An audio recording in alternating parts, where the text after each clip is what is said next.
अस्सलाम वालेकुम guys and welcome to my YouTube channel MA 3D universe. जैसा कि आपको पता है कि हमने Blender beginner to advance level की एक सीरीज शुरू की हुई थी, जिसके अंदर हम ब्लेंडर के एक एक कंपोनेंट को स्टेप बाय स्टेप स्टडी करते जा रहे हैं।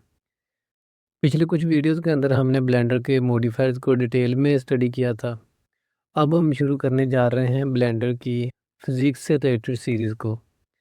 तो हम सबसे पहले जो इसमें सीरीज शुरू करेंगे वो होगी हमारी फिजिक्स में रिजिड बॉडी से रिलेटेड। हम देखेंगे रिजिड बॉडी के अंदर कौन कौन सी चीज़ें हैं जिनका जानना हमारे लिए ज़रूरी है और उनकी मदद से हम अपनी एनिमेशन को मज़ीद बेहतर बना सकते हैं। तो इसके लिए मैं ब्लेंडर को ओपन करता हूँ। फर्स्ट ऑफ ऑल तो रिजिड बॉडी के बारे में हमें ये इन्फॉर्मेशन होनी चाहिए कि रिजिड बॉडी क्या है क्या। कोई भी ऐसी चीज़ जो हार्ड हो, सख्त हो, एनिमेट हो सके, जिसे एक जगह से दूसरी जगह मूव किया जा सके, उसे हम रिजिड बॉडी के अंदर कंसिडर करते हैं। हमारी रियल लाइफ के अंदर हर एक चीज़ रिजिड ही है, जो इंटरेक्ट करती है हमारी ग्रेविटी से या उसे कहीं भी हम धकेलते हैं वो फ्रिक्शन के साथ मूव करती है, फ्रिक्शन के साथ बैकवर्ड अपवर्ड होती है।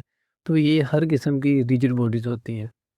तो अगर ब्लेंडर में हमें इन रिजिड बॉडीज़ को अप्लाई करना हो तो हमें किन चीज़ों के लिए जानना ज़रूरी है। तो जैसे कि रियल वर्ल्ड में हमारे लिए ग्रेविटी मैटर करती है, ऐसी ब्लेंडर के अंदर भी हमारे लिए ग्रेविटी मैटर करती है। ब्लेंडर ग्रेविटी को मद्देनज़र रखते हुए किसी भी चीज़ को एनिमेशन देता है अगर उसमें फिज़िक्स अप्लाई की जाए। फिज़िक्स का मीन ही ये है कि हम उसके अंदर फ्रिक्शन, मूवमेंट, ग्रेविटी का असर ये चीज़ें देखें। किसी चीज़ को सॉफ्ट कैसे बना सकें, जेली टाइप कैसे बना सकें, ये सारी फिज़िक्स से रिलेटेड प्रॉपर्टीज़ हैं।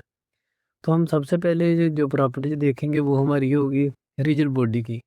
तो इसको देखने के लिए मैं सबसे पहले एक यहाँ पे क्यूब ले लेता हूँ। यहाँ पे मैंने ये क्यूब ले लिया। यहाँ से वायर फ्रेम को ऑफ करता हूँ। तो ये मेरा एक क्यूब है।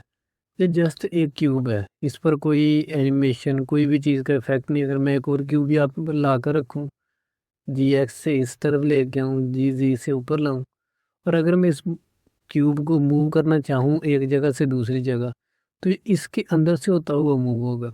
ये देखो, अगर मैं यहाँ पर एक की फ्रेम लगाऊँ और यहाँ से इसे GX से मूव करूँ, तो ये देखिएगा ये इसके अंदर से गुजर कर जाएगा। ये देखें, उसके अंदर से हो रहा, उसे कोई भी इफेक्ट।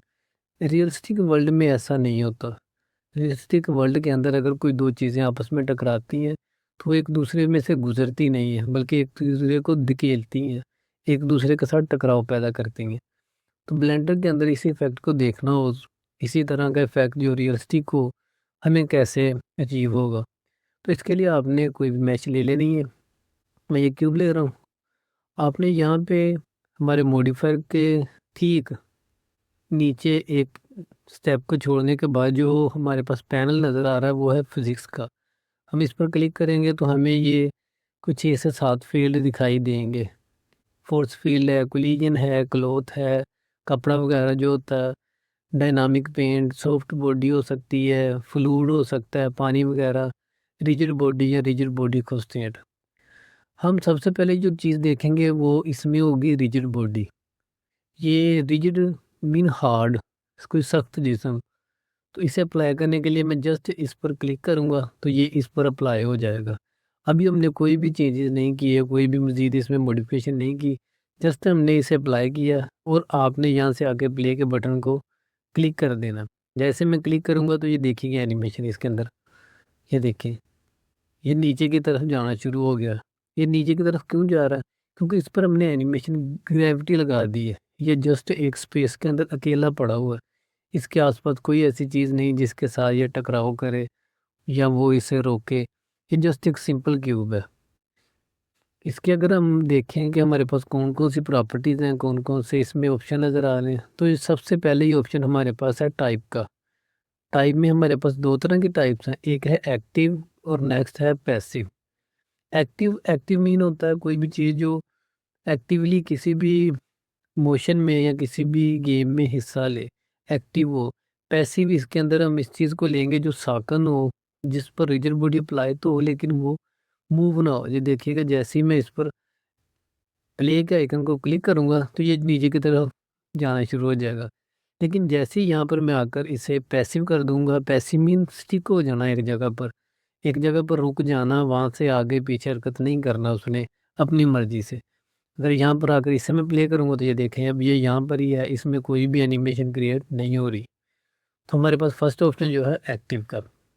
पिछली वीडियो के अंदर हमने जब पीछे कुछ स्टेप पीछे हमने देखा कि अगर इसे एनिमेशन दें तो एक क्यूब दूसरे में से गुजर रहा होता है।